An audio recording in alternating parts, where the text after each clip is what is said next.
welcome to another episode of the Six Figure Vet podcast, where we showcase the success stories of Black and Brown veterans that have successfully unlaced the boots. Now, be sure to subscribe and like to the Six Figure Vet podcast on YouTube, Spotify, Apple Podcasts, or wherever you listen to your favorite podcasts. Now, today on the Six Figure Vet podcast, we are shining a spotlight on Treazure Owens, yes, Chicago's favorite veteran, a dynamic force in marketing and a trailblazing veteran entrepreneur, honey. Hailing from Chicago, Treasure started her career as a teenager with internships at True Star Media and Ladies of Virtue, crafting campaigns for brands like Brisk and organizing events with celebrities like Diggy Simmons. She then served 6 years in the U.S. Army as an intelligence analyst, earning multiple honors and leadership roles in Europe and Korea. Despite facing significant personal challenges during her military career, Treasure's resilience led her to transition into the civilian world, where she built Treazure Marketing, a certified, let's get into these certifications, MBE, WBE, and last but very not least, SDVOSB consultancy, okay? Her company has helped clients secure over $100,000 in nonprofit funding, landing major media placements, and develop transformative community initiatives. Treasure's impact does not stop there. She's a mentor, an advocate, and the founder of the Black Veterans Expo, which addresses business and unemployment barriers for undeserving Black veterans. With recognition from outside outlets like WGN TV and ABC7, with a nomination for the Chicago Innovation Awards, her contributions are changing lives and industries alike. Let's give a very warm welcome to Miss Treasure, the Chicago's favorite vet, Owens. Thank you. You So I are know we so had this welcome. yesterday and had some technical difficulties coming from my end, but I did want to thank you for having this platform and allowing me to come on and share my story.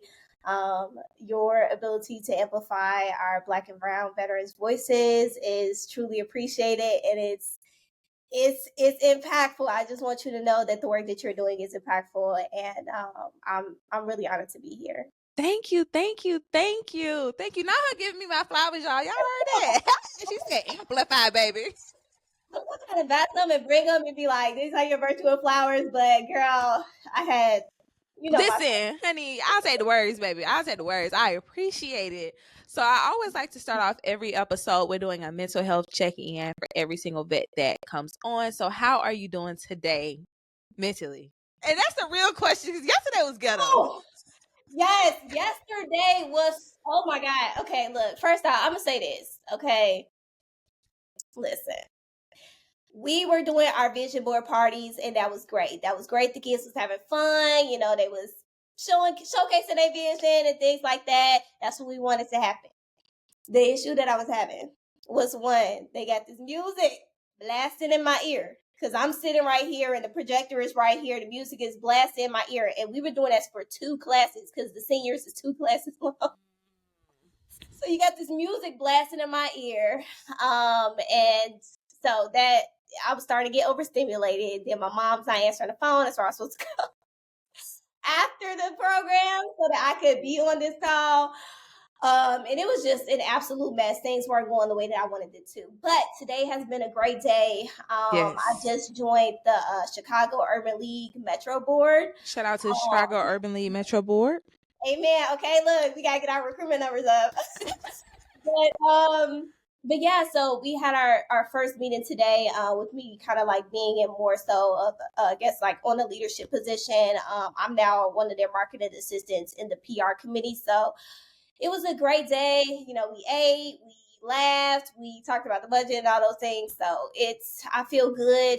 I have been trying my best to work out that work-life balance. I feel like that has been the biggest hardship for me. And I think it's more so because, like, I'm a very ambitious person. Yeah. So when I say my calendar be packed, look, it was 1:06 and I was still over there. I started packing up my stuff. I know everybody's still sitting there. Listen. I'm like, look, I got somewhere to go. Listen. That's where I'm at. That's a real thing. That's a real thing. And I think Mhm. that's something that we all, especially as ambitious Black entrepreneurs, that's something that I feel like we all struggle with, is balancing our aspirations while trying to remain present in reality. Exactly. Like, I was that's a hard thing to do. It is. This is what I'm gonna say. So yesterday I was on ChatGPT trying to work this out as well because I was just so overwhelmed, and I had called my mom on my way back home. And yes, I am a grown adult, and I talked to my mom about a lot of As you should. I'm happy that you have an outlet, okay? but I'm like, I called my mom and I was just like, telling her what was going on or whatever. And then when I got home, I got on ChatGPT because I was like, look, I need to like maybe space things out a little bit further. I was actually just talking to her on my way in too. I'm like, hey, these are the things that I'm trying to do this year.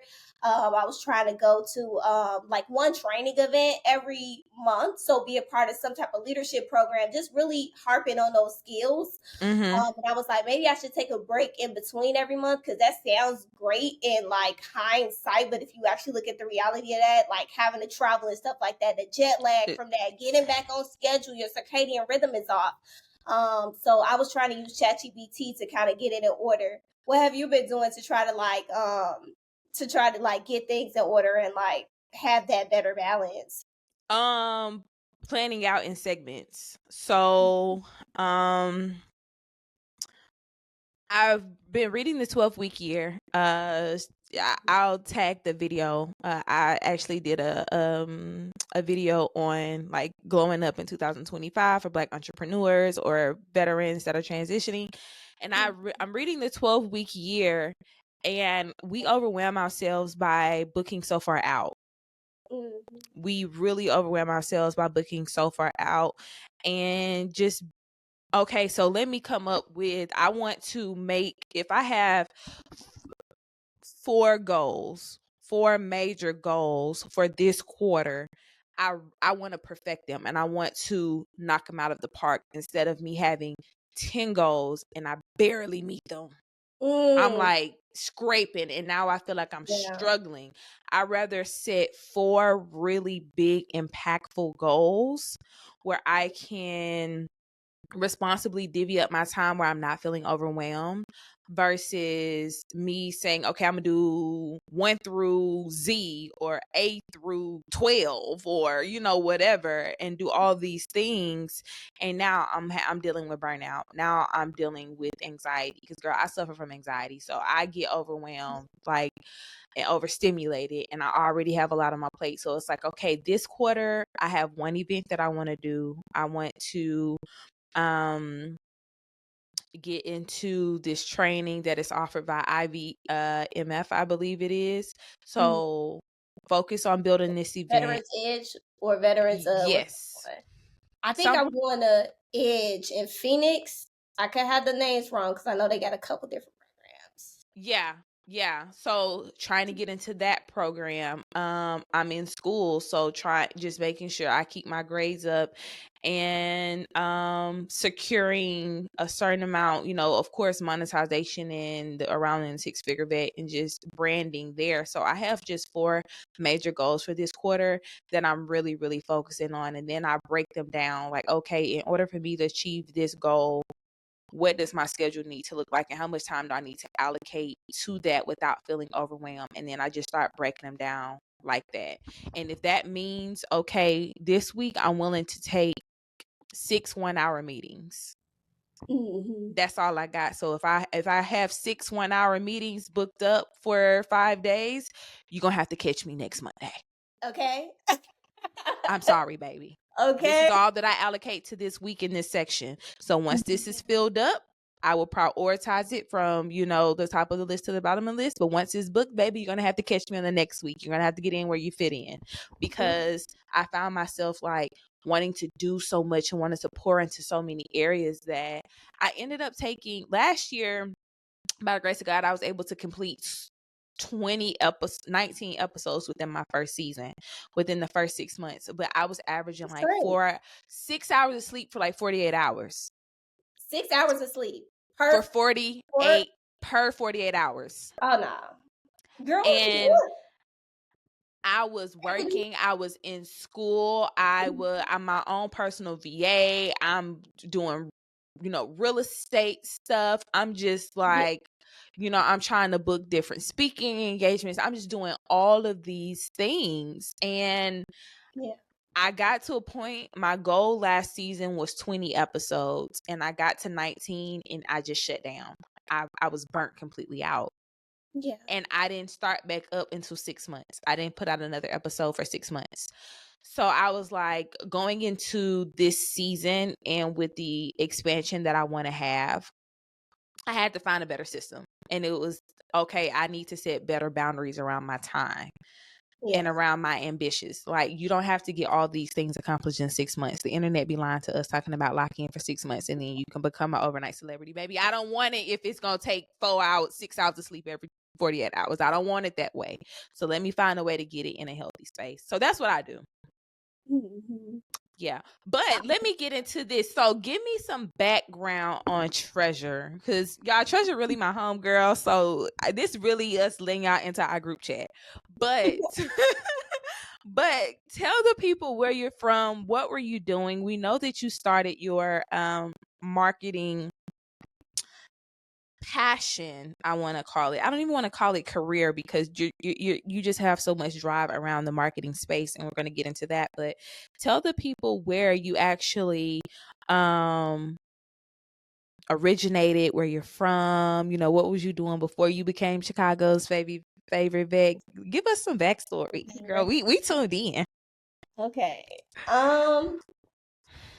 Well, I'm Treazure Owens, Chicago native, Southsider. Honestly, so I was trying to think of like one word that would describe me earlier, just based off of the conversation that we had or that we was having, and I would say that I'm a go-getter. Okay. I am Mrs. Make It Happen. Like, business owners come to me, they have their ideas, they want to make a difference in their community. And I'm like, okay, how can we make that happen? So I would say that marketing and communications is one of the ways that I have been making those things happen. But I'm going to say that my intelligence background, I'm going to have to give a shout out to the Army, because my intelligence background definitely comes in handy. I know a lot of veterans don't like learn MDMP, which I think is very unfortunate, because it has been very helpful to me in business. I would say the most similar things that I have seen to that is like possibly project management. But the thing is, it goes in a little bit deeper. It's really teaching you those different ways to like analyze things that are coming in and stuff like that. For me, marketing has been a great outlet. When I was younger, I really used to like I always like been one of those people that was like just interested in just like things that people didn't know, like, if that makes sense, or weren't really like paying attention to, like, so for me, one of the things I used to like was like Animal Planet. So if you look at like the different worlds that are happening around us, we got space, right? We got the elements, we got the human race, we got the insect race, I guess, we got the animal race, and just things like that. So I just really like learning learning what was going on in the world. And I feel like I kind of like started using that kind of I don't even really know what to call that yet. I'm still trying to put it into perspective, but just using the things that make me as far as like how I am personality wise, and using that into like what I love to do. Like, I always like to draw, I always like to paint, I always just like to figure out like how do we grab people's attention and keep it. So I just think that like maybe that's the word, curiosity. That curiosity for me has just like been a game changer, and just the way that I conduct business, the things that I get myself involved in, just all of that. I think that that's really me, just being a curious go-getter, going after whatever I want and not stopping until I get it, no matter how long it takes. So Okay, so where did, with this personality trait, I know that you started working in marketing while you were actually in high school. So with you having this strong background already in marketing, and so So for most veterans, when I talk to them, it's like, okay, you know, the military was a way out for us. Yeah. It was a way out. It was, okay, it's either this or I'm about to be a bum. You had already started developing your career. So what made the military the right move for you versus, you know, diving full-fledged into your career after high school? Why did you choose the military? Well, for me, so I grew up low income in Chicago. Now we did move to the suburbs when I was in high school, and I thank my mom for that. But and this is I don't want to like go off like topic or whatever, but I do think that like Black parents need to start having more conversations with their kids about the reasonings behind the things that they're doing, so that they can be tracking and we all on the same page going forward. You know, we have to grow up faster anyway. That's just like how it kind of is in the Black community. We're raising, not necessarily raising, but we probably babysitting our brothers and sisters while our mom and our dad is at work and things like that. Just having to grow up a little bit quicker, understanding like the racial dynamics and all of those things. But some of those things were being explained to me, but some of those things weren't being explained to me. So on one note, you know, I was in a better position going to the suburbs, being able to go to this private high school, but I wasn't taking advantage of that. Nobody taught me about networking. Nobody taught me about like finding mentors and things like that. But I paid attention a bit. Like my life has like a little bit of duality, and I see that in like literally every season of my life. That just duality of being like, okay, I'm in this great position, you know, I'm around all these people. I see parents pulling up to the school in Porsches and all of this stuff, but I've never seen that before. It doesn't seem like it's realistic for me to get anyway. So like what difference does it make if I went here versus like uh versus a public school or something like that back in the city? So that was my mindset. I was just trying to like stay in with my friends that I knew, stay around the things that I knew and was familiar with. But I did, you know, start to kind of take on some things from being in that community. Like I said, just having that curious mind and having those things that I was interested in that was always seen as like weird, like growing up and things like that. So let's say it's theater or watching movies and all of those type of things. So I was in theater. I was, you know, trying to join different clubs and just see what that was about, what that experience was about.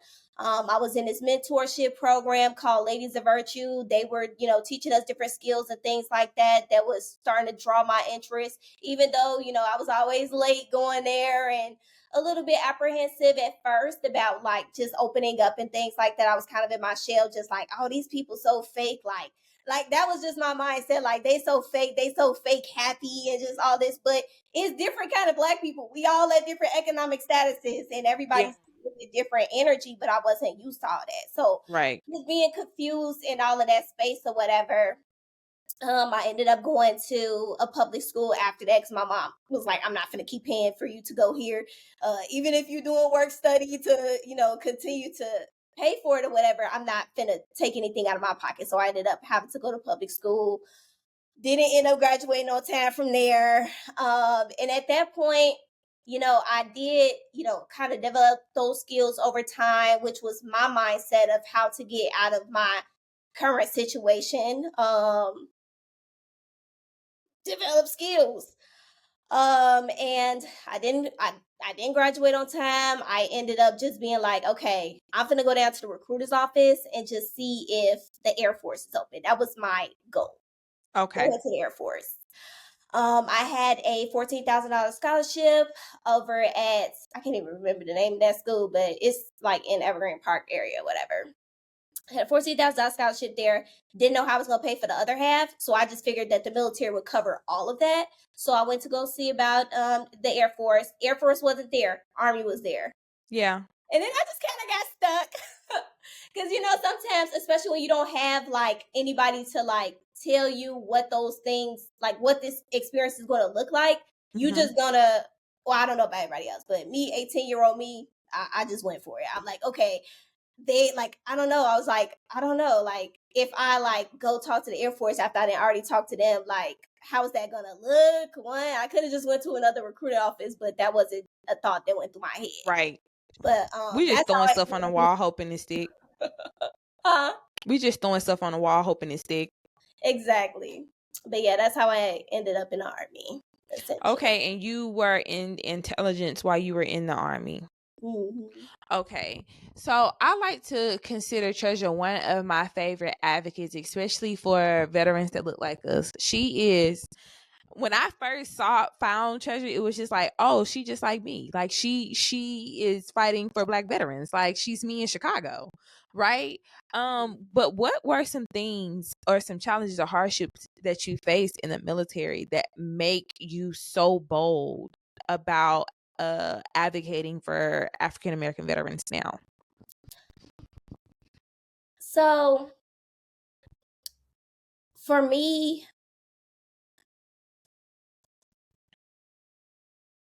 I'm still trying to like track the order in which God moves as well. But honestly, when I look at everything from like the outside looking in, oh, sorry, I ended up pressing something on my computer.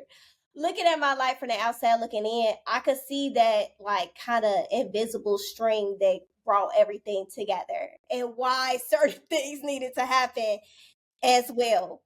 Even the bad things.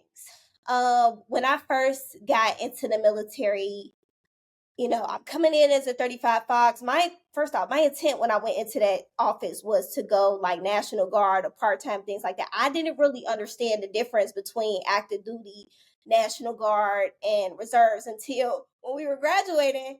I realized I have to stay and other people got to go home. So that was my like first realization of what I had to completely signed up for. Right.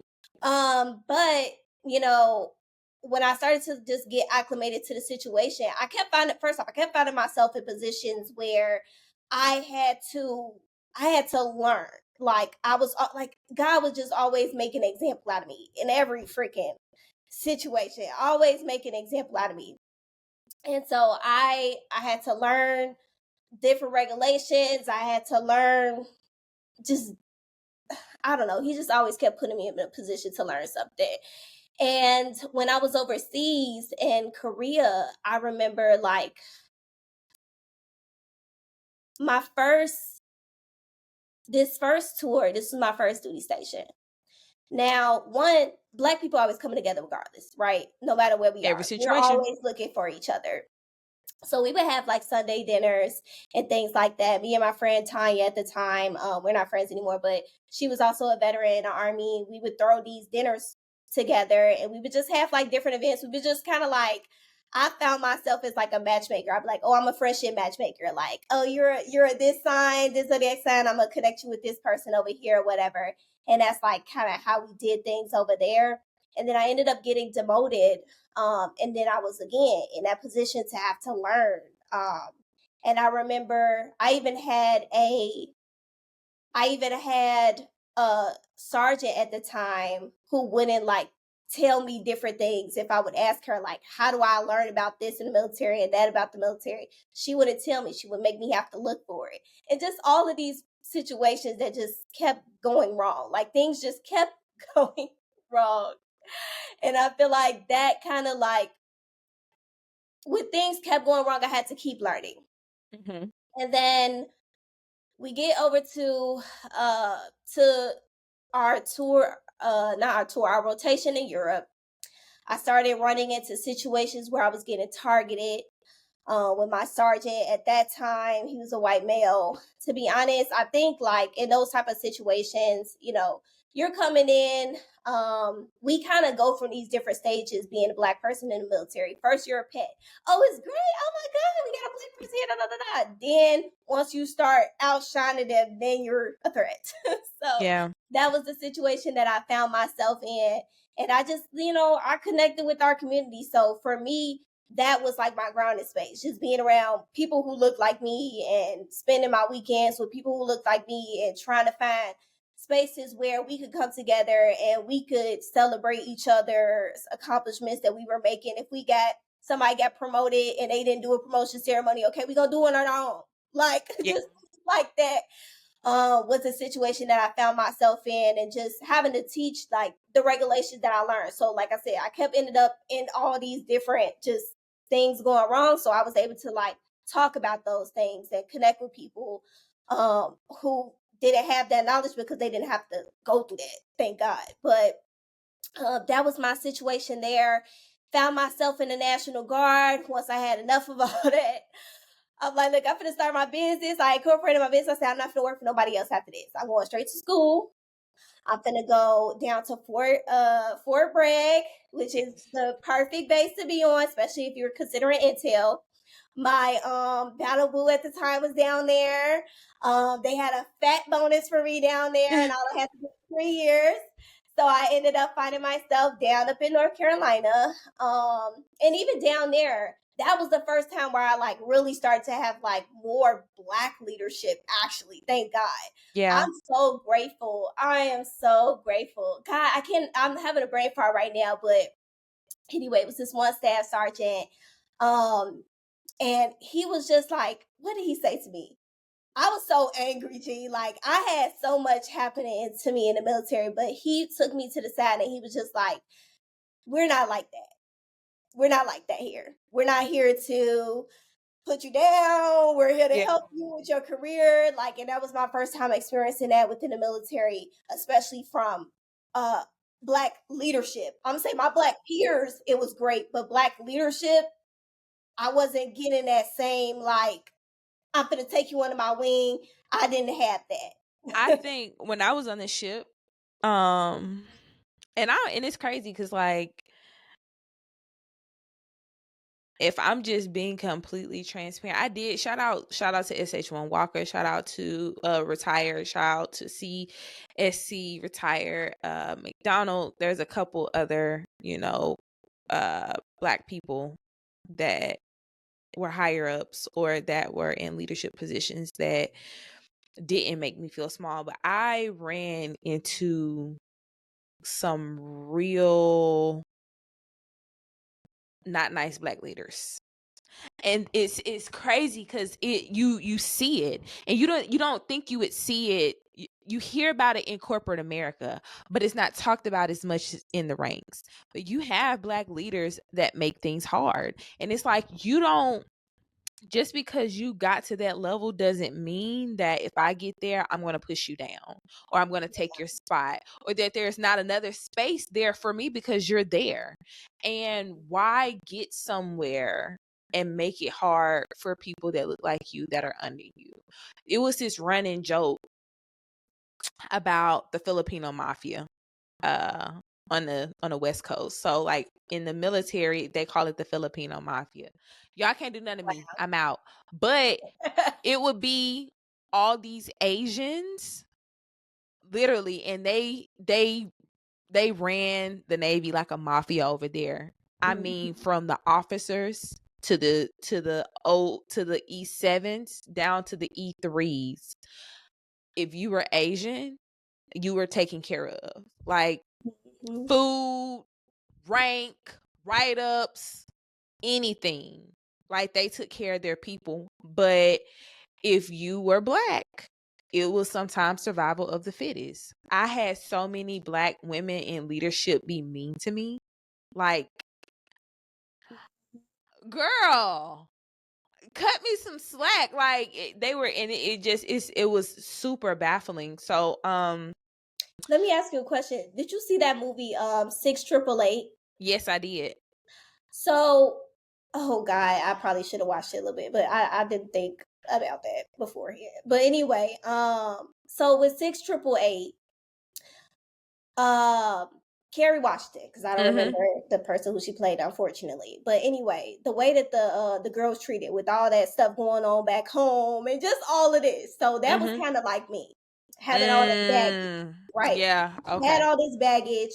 I got this leader, she's being hard on me, but you don't even understand. They're being hard on you for a reason because we are, when you come into this room, you're representing your community at all times. Even in the ranks, there's no blue, there's no green. When you walk into a room, you are a Black, whatever it is. Your race comes first when you're Black, and that's just how it is. But we weren't having those conversations. That's my thing. No. And that's what I was talking about. Like, even before I joined the military, I saw that at a young age. Nobody's telling me, hey, my mom didn't express to me, hey, I moved us out out into the suburbs. I got my money up. Yes, you was living with this person and that person, whatever. But I got my money up so we could move out here so that you could take advantage of these opportunities. Maybe because she didn't have that, she didn't have that experience to be like, hey, I'm moving you out here so you can have a better opportunity. Okay, what does that better opportunity mean? Like, how does that look strategy-wise? Oh, you're going to the school with these rich people, basically. Yes, you're on tuition assistance and all of this stuff, but be up in their crowds, learn how they network and things like that. Keep in contact with these people. We weren't having those type of conversations. Same thing in the military. We coming up in here. You're not telling me, hey, I need you how to to navigate the system. Yeah, this is political.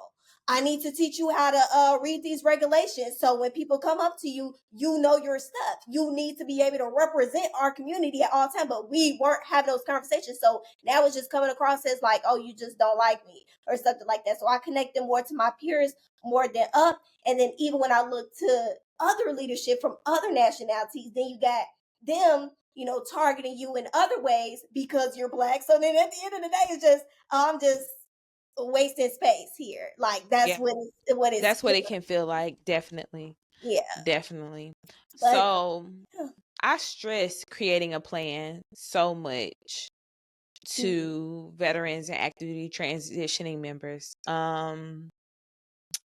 that be coming to me for advice, like, and you are very transparent about the struggles that you face when you got out due to not having a plan or due to just not having a structured goal as to what was going to happen when you got out. So what would you have done different before you got out of the military? Okay, this is what I'm gonna say. Personally, for me, I wouldn't have done anything different because everything that happened went in the order that. What would you tell somebody else? Yeah, that's what I'm about to say. What I would tell somebody else is, one, okay, I think it depends on. Okay, let me say this. This is what I'm working on right now to kind of fix that situation. So I'm starting with the JROTC program. You see me in these schools. One of the reasons that I'm doing that, especially like you said, the Asian mafia or the Filipino mafia, they got it together. We don't have it together. And I think it's because of that lack of like communication and things like that. So I'm starting with military interested. You're even interested in the military. You need to be connected to the veterans community. So especially for Black people, Black Veterans Expo, you are military interested, you need to come here and you need to be networking with the people who have already been where you're going. Here's the resources for what it looks like when you're on your way out. Here's the resources for what it looks like when you're in. Some people, their last point of connection is that recruiter. My recruiter didn't talk to me a day after I signed those papers. Okay, so I didn't have nobody teach me those things. So it's to get you access to those resources, as well as with the JRTC program and finding them internships at like veteran-owned business and veteran service organizations. All of that is to get them, that mentorship. Employment is one thing, but that mentorship is the most important piece there. You need to find somebody who has been in a position that you have been in, not just looking at, the Black community, of course, also looking outside of the Black community, because sometimes we're just not in those, we still haven't the first Black general to do this or the first Black. Yeah, it's still the first Black stuff in 2024 and 2025. So that lets you know how much growth. Exactly. So pay attention to those other people who are in those positions as well, but definitely try to latch on to a Black leader, because you're going to need that. They're going to be able to speak on behalf of those things that you are going to go through. You are going to experience racism. You are it may not have happened at this one through the station, but it's going to happen at some point in your career, and they are going to be able to help you navigate through that. And build up that mental fortitude. If you gotta go to therapy, go to therapy. If you scared to go to behavioral health, go to INFLAC. Whatever you gotta do to, keep yourself grounded. Make sure that you're checking in with your family. That's one thing that I didn't do because my family's relationship wasn't the best when I was leaving. But when I got back, that's another one of the reasons why I came back to Chicago, outside of course, being able to find a footing in North Carolina. But one of the reasons I also still came back to Chicago was to build on that relationship with my family and things like that. But yeah, if you already have a good relationship with them, stay grounded. Find Yeah. your ways to stay grounded. If that includes journaling, whatever that is, that is going to take you far. I think what I really love about like what you do is that you really connect back to that mental health piece. I feel like if I had that mental health base and that understanding of how to ground myself and all of those different things, I could have made it further in the military. Don't get me wrong, the racism and all of that stuff was a lot. Don't get me wrong, the It's sexual real. assaults and Yeah. sexual harassment, that did take a toll on me. But also, I was already going through that shit before I even left for the military. Unfortunately, I did, go through child molestation and things like that. So I was already kind of like, it affected me. But when you think about trauma, certain things affect you even more.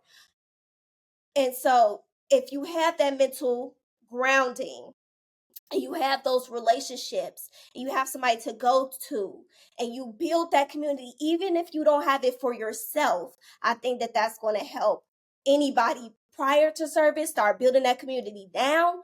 During service, start building that community now. After service, start building that community now. Yeah. That's what I would say. Definitely building the community. And it's so unfortunate that that is the story for, like, when people say that we are resilient, like, we shouldn't have to be so resilient in certain areas. Thankfully we are, because it's probably a lifesaver. Not even joking. Yeah. But teaching people the importance of like being resilient while still holding space enough to feel, because sometimes resiliency can show up in the form of compartmentalization and ignoring. Mm-hmm. So the mental health piece is definitely just having enough, having the capacity to hold space for how you truly feel and to process through it. I want to switch gears because I really want the people to understand, like, you are the go-to it girl for marketing. Talk to the good people about, well, first, before I even do that, like I told you, I was like, hey, when I first met you, that's me in Chicago form. Why do you believe a space is needed for Black veterans? So there's a multitude of reasons. When you think about the Black veterans community, it's a very complex situation that we're in, right? Mm-hmm. Okay, a lot of things can feel like a double-edged sword. Actually, I made a post about this after seeing the six AAA movie. I was like, being a woman is an issue in itself because then you got, sexist problems. Being a Black person in general and just trying to be in these spaces and things like that, and just, you got half of our community, we're only probably like 2 or 3 generations from slavery in itself. So, Literally. everybody's at a different level and things like that. It can feel very isolating at times because you feel like, oh, I'm the only one doing this, and whole time you're just not connected to that side People. of like, Mm-hmm. other Black people who are, in that same position as you are, or whatever. Mm-hmm. And then being a veteran, and being a Black woman veteran on top of that. I've come into situations where I'm like, oh yeah, this is great. I'm connected with the veterans community. Did you forget what you was going through while you was in? That didn't stop there. And the worst part about it is that a lot of things get swept under the rug. So you sitting next to somebody, you don't know what they did when they was in service. They got swept under the rug. Okay, so I would say, can't always trust everybody who is a veteran as well. But anyways, for me specifically, when I was coming out and, I was about to med board out of the National Guard. This was a year after really not being able to set a footing in North Carolina. I ended up going to North Carolina right after active duty, getting my bonus and things along those lines, just chasing what was there. I thought that was going to be my best situation. Oh, I got a TSSCI. I'll be able to find a job easily. That did not happen. But anyways, I ended up mid-boarding. And when I was like in a time of like trying to navigate, like navigate where my mental health was, and which was in shambles. I ended up going to Jesse Brown, which is out here in Chicago. They have a great program. Honestly, from my understanding, it's one of the best in the country as far as mental health. But one of the issues that I was finding is they don't let you talk about race. They don't let you talk about that part of your military service. They just want to hear about like general things. They cut you off about certain things. So one, I needed a safe space to talk about my mental health and the impacts of racism and things like that and how that felt and the political stuff and all of that stuff, because those are things that was going to continue to be a thing, especially if you think about the corporate world and things like that.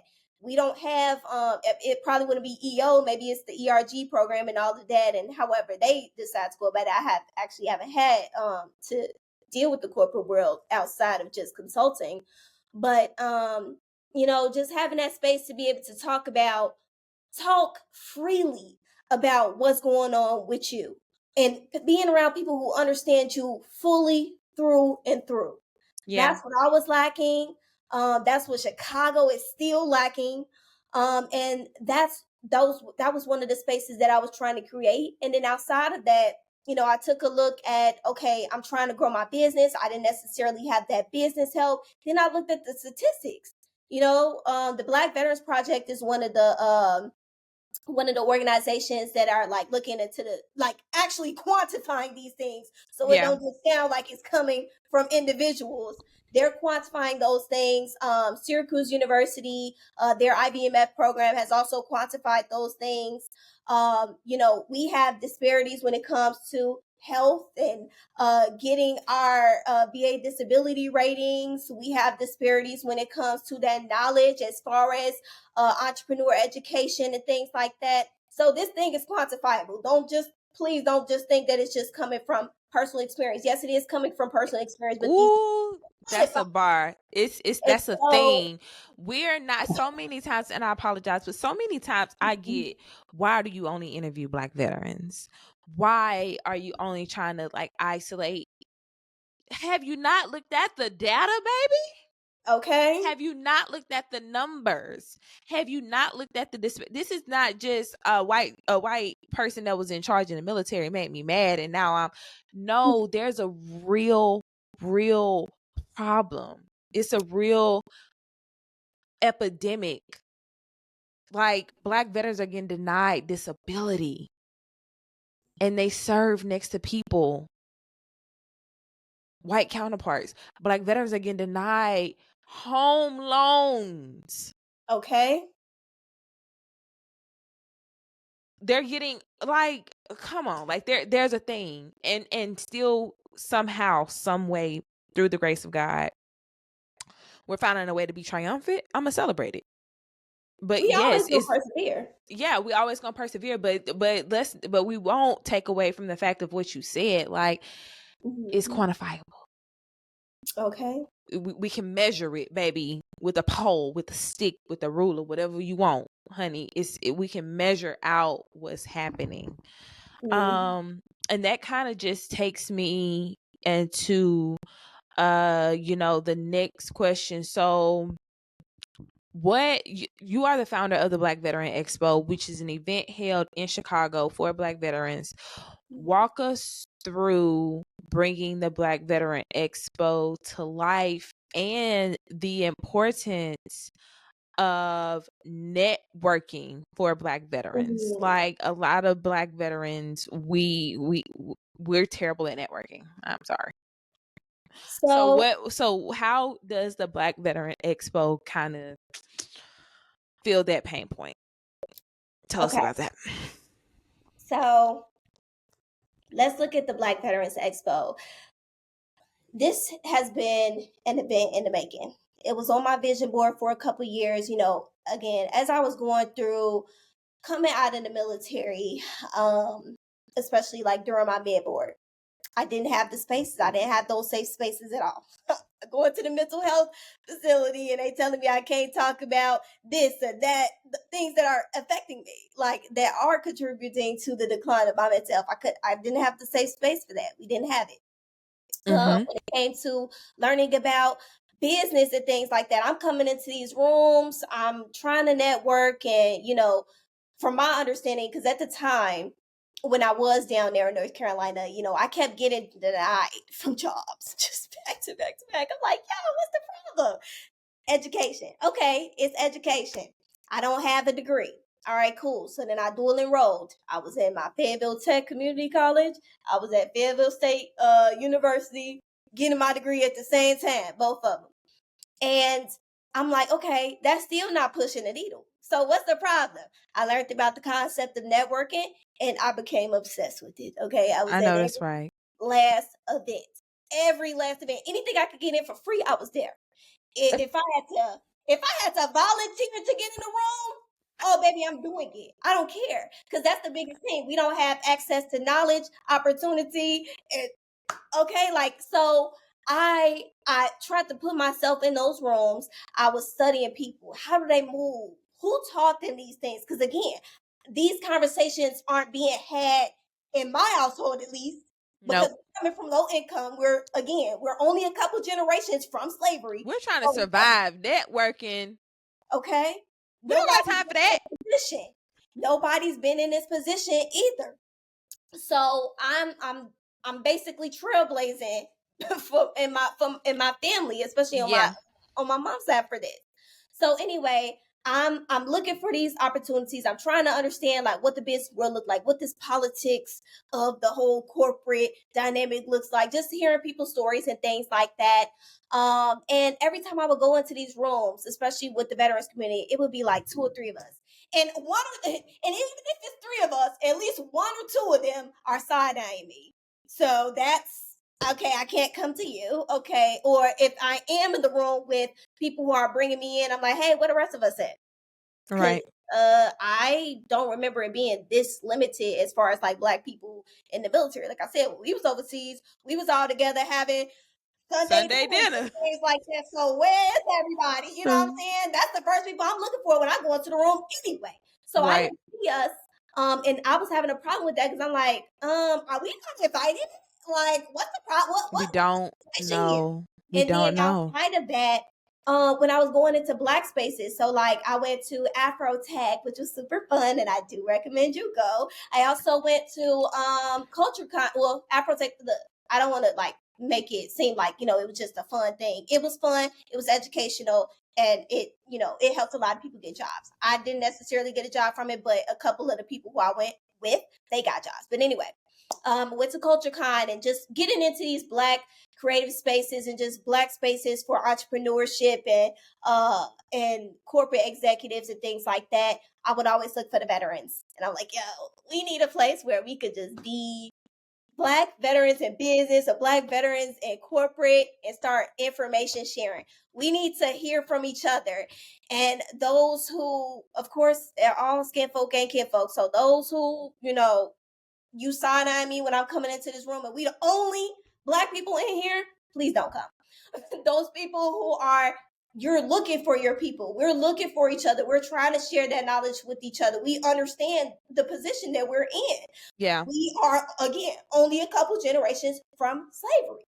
We don't all have the knowledge. Some people were able to get on and, maybe, I'm not going to say we all came from slaves, but in certain situations where the slave owners gave, land back and things like that. So you were able to have at least one more generation ahead and things like that. We just need the space for us to share our knowledge, to share the opportunities and share those, and just have conversations and just a safe space in general to be able to unload and showcase our culture and celebrate each other when we are the first Black person to do this. Oh, why is the race card brought into this? Just celebrate them for their position. No, We need to celebrate that, because sometimes this is the first Black, like, ever.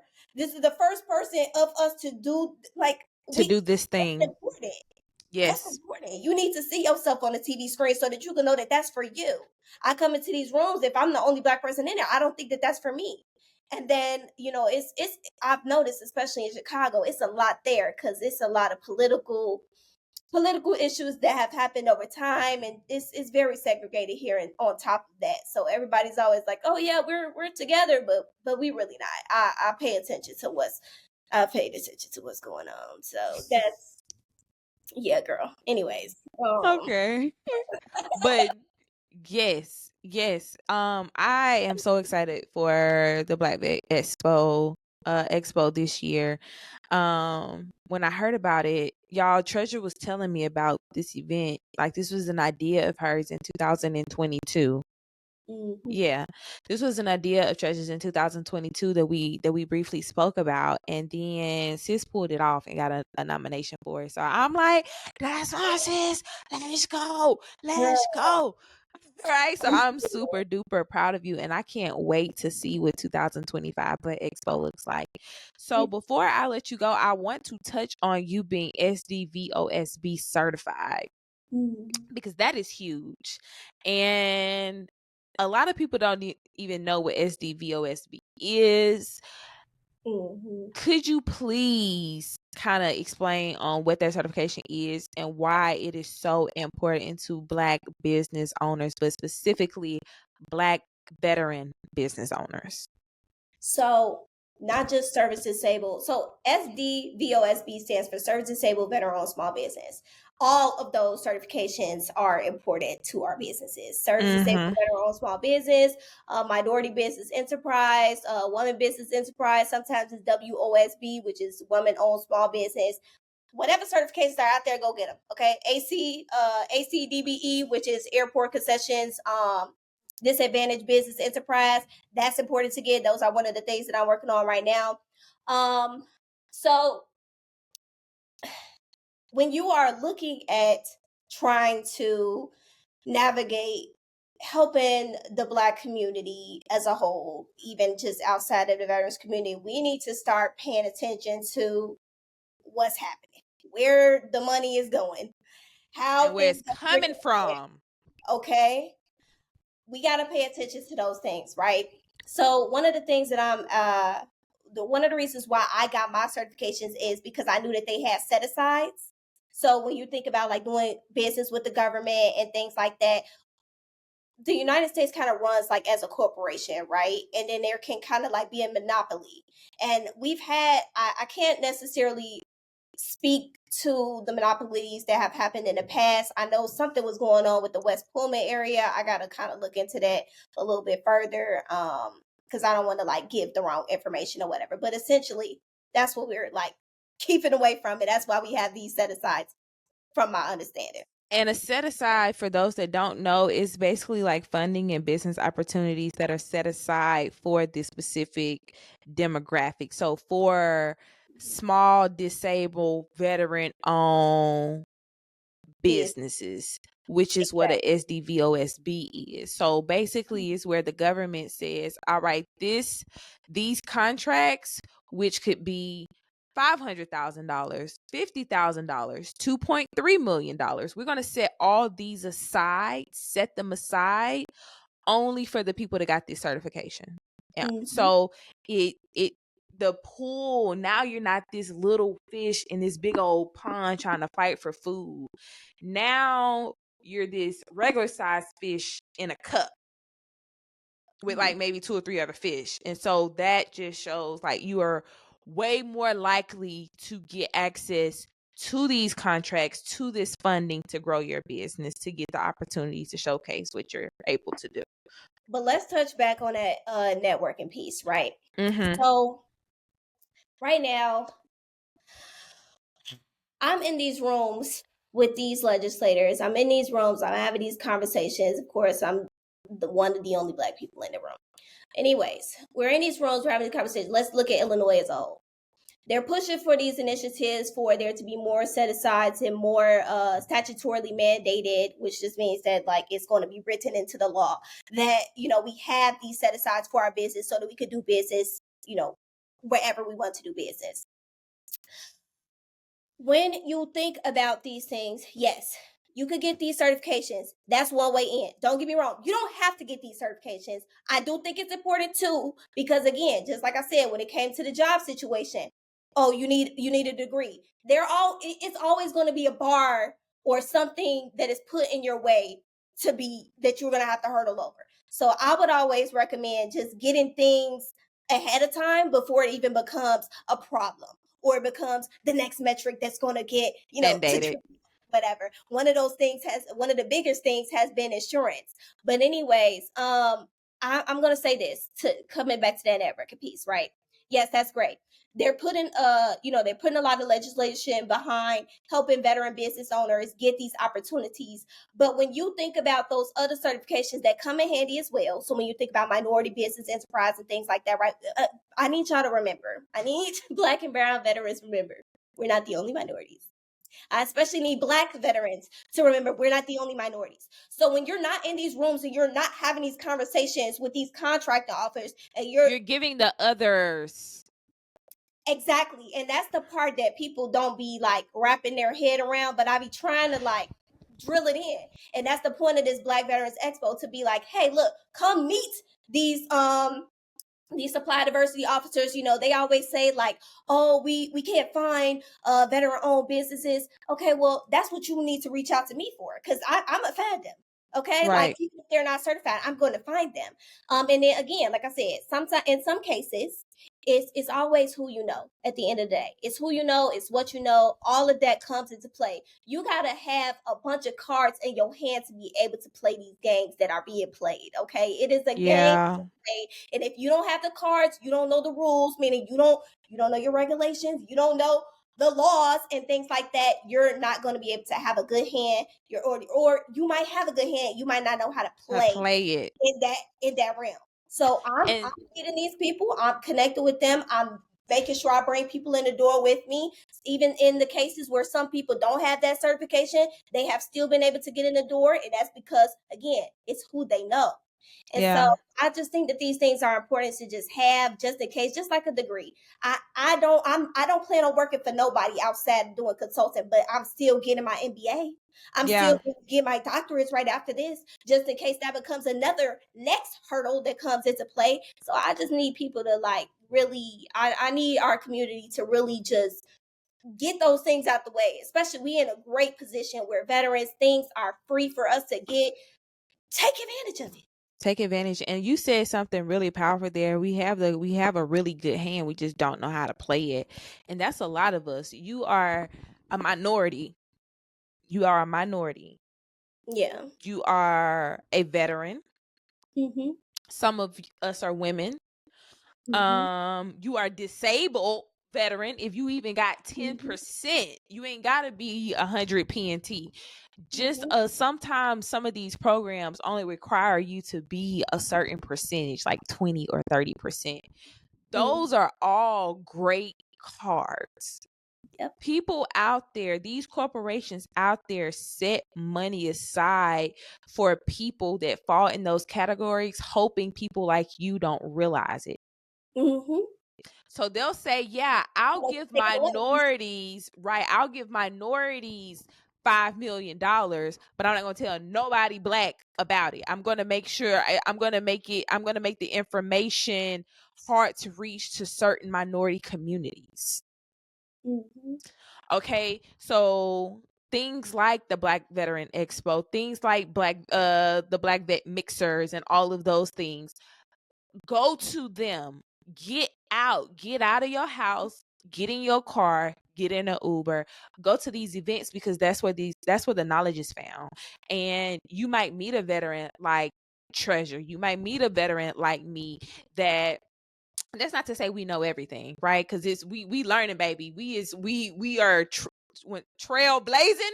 We blazing trails. But we're willing to share knowledge, but you're not going to link with people that's want to share knowledge if you don't network. Okay. But yes, all of those, everything you said, 2 snaps in a Z formation, okay? Because you are right, dead spot on. So what can we expect from you this coming up year? What do you have planned for circa 2025, baby? Yes. What can we expect from Treasure, the Chicago's favorite vet?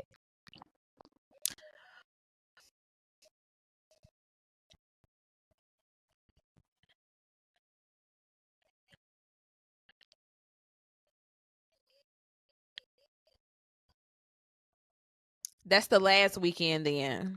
That's the 28th.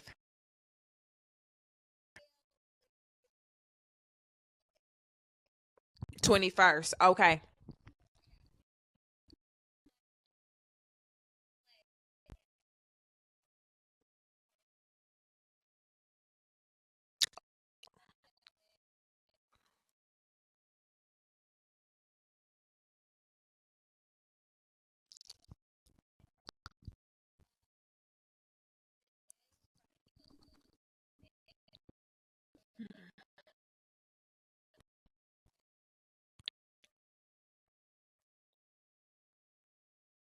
Of course.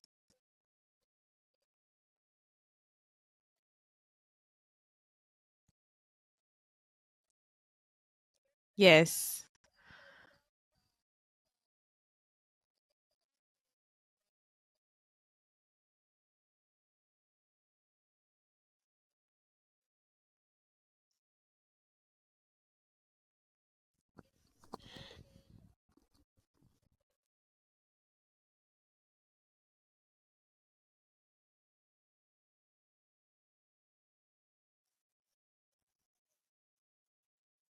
Right.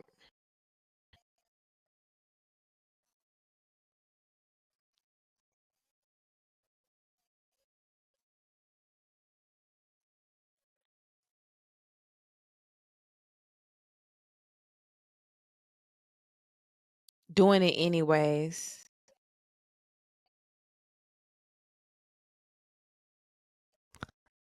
I love it. I love it. And I just want to give you your flowers. Thank you so much for the work that you do. I feel like a lot of times when you hear about this type of work being done, it's by older veterans. So I am so thankful that you are changing what representation looks like in these spaces for veterans, for Black veterans. I appreciate you. I love you so much, and so I am so proud of you. This has been another amazing episode of the Six Figure Vet Podcast, where we showcase the success stories of Black and Brown veterans that have successfully unlace the boots. The Six Figure Vet is out. Hey y'all, it's a Six Figure Vet here. If you or any other active duty service member or veteran that you know is suffering with suicidal ideation, substance use, or mental health disorders, please tell them to call 988. The number is 988. They're trained crisis responders waiting to take their calls. You don't have to